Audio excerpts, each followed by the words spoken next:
las bases de autorretención en renta y complementario se calculan de manera similar a lo que eran las autorretenciones del CRE. Bueno, entonces empezamos con las dudas frente a los cambios que nos trae la ley 1819 del 2016. Las personas que me están haciendo esta pregunta están refiriéndose eso, obviamente, a la nueva autorretención a título de renta y complementarios que quedó contemplada dentro del artículo 365 del Estatuto Tributario. Ese artículo 365 lo modificó el artículo 125 de la ley 1819, y esa autorretención a título de renta y complementario, o sea, también a título de ganancia ocasional, es una autorretención que ya fue reglamentada con el decreto 2201 de diciembre 30 del 2016. Es un decreto que reglamenta esta nueva autorretención a título de renta. ¿Y qué sucede? Pues que obviamente la reforma tributaria de la ley 1819 eliminó al CRE. El CRE ya no existe a partir del 2017, en consecuencia también se eliminan las autorretenciones del CRE.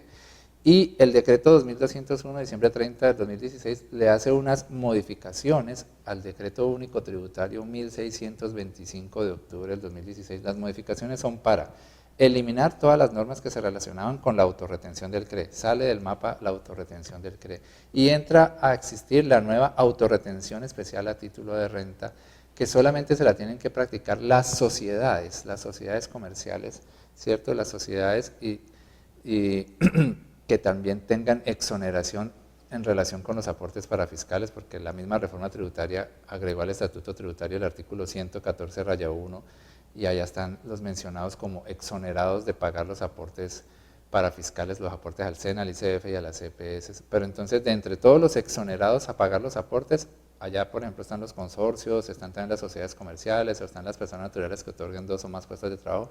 Lo que dijo el decreto 2201 es que las sociedades que también estén exoneradas de hacer pagos a los aportes parafiscales, según lo que dice el artículo 114-1 del Estatuto, esas sociedades se tienen que empezar a autorretener a título de renta y ganancia ocasional. Es una nueva autorretención que entendemos incluso va a tener un nuevo formulario. Y entonces, cuando usted estudia el decreto 2201, en realidad esa autorretención nueva a título de renta, pues en realidad es como una copia de lo que pasaba con la autorretención a título del CRE. La nueva autorretención a título de renta se practica con las mismas tarifas con que se practicaba hasta diciembre del 2016 la autorretención del CRE. Solo que esta va a hacer es una autorretención a título de renta.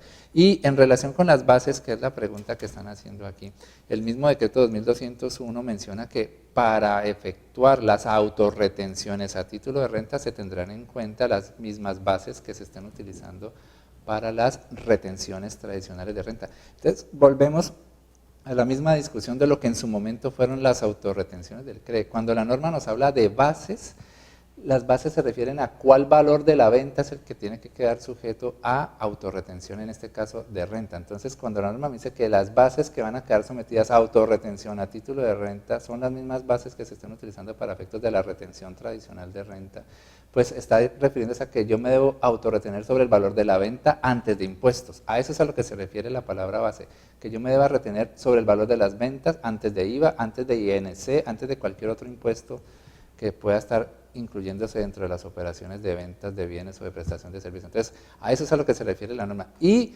no dice, el decreto 2201 de diciembre del 2016 vuelve al mismo problema del decreto 1836 o el que regulaba las retenciones, autorretenciones a título del CRE, que era un decreto del año 2013, 1836 o 1838 del 2013, vuelve al mismo problema de que no menciona por ningún lado que se deba tomar en cuenta las mismas cuantías mínimas, que es el problema del lenguaje que manejan las personas. Asumen que bases es igual a cuantías mínimas, y no es así. Entonces la norma del decreto 2201 nos está diciendo que tomemos en cuenta las mismas bases, y base significa los valores de las ventas antes de impuestos, ya.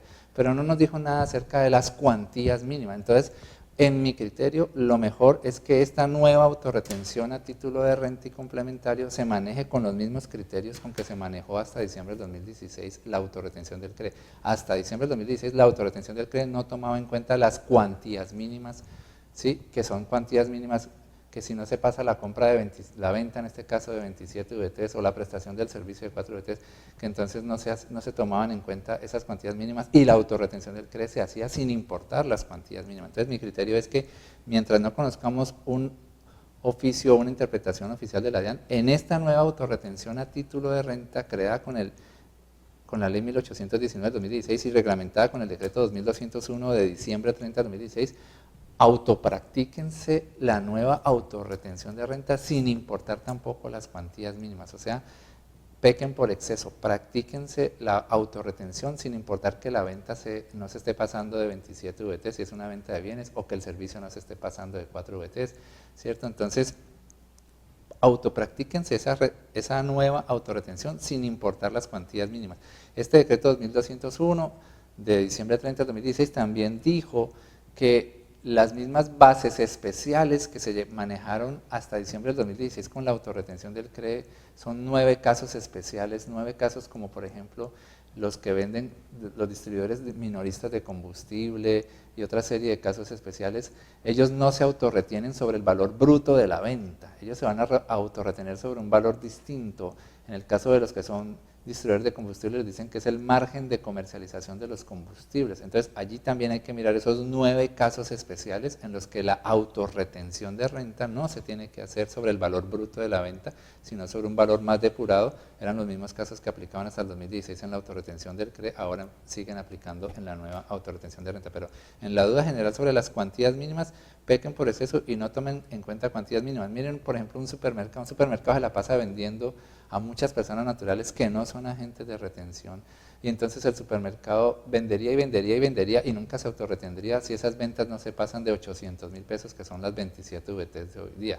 Entonces es mejor, mientras no conozcamos ningún oficio de la DIAN interpretando este tema, hacer que estas nuevas autorretenciones de renta no tomen en cuenta tampoco las cuantías mínimas, y mejor autopractíquense la autorretención de renta sin importar las cuantías mínimas. O sea, sobre cualquier valor de $1 en adelante es mejor autopracticarse esa autorretención de renta, y hay que estar pendiente incluso del nuevo formulario que le vayan a diseñar. Ayer ya salió el proyecto de resolución de los formularios y no se mencionó el nuevo formulario que se va a diseñar para este proceso. Actualícese.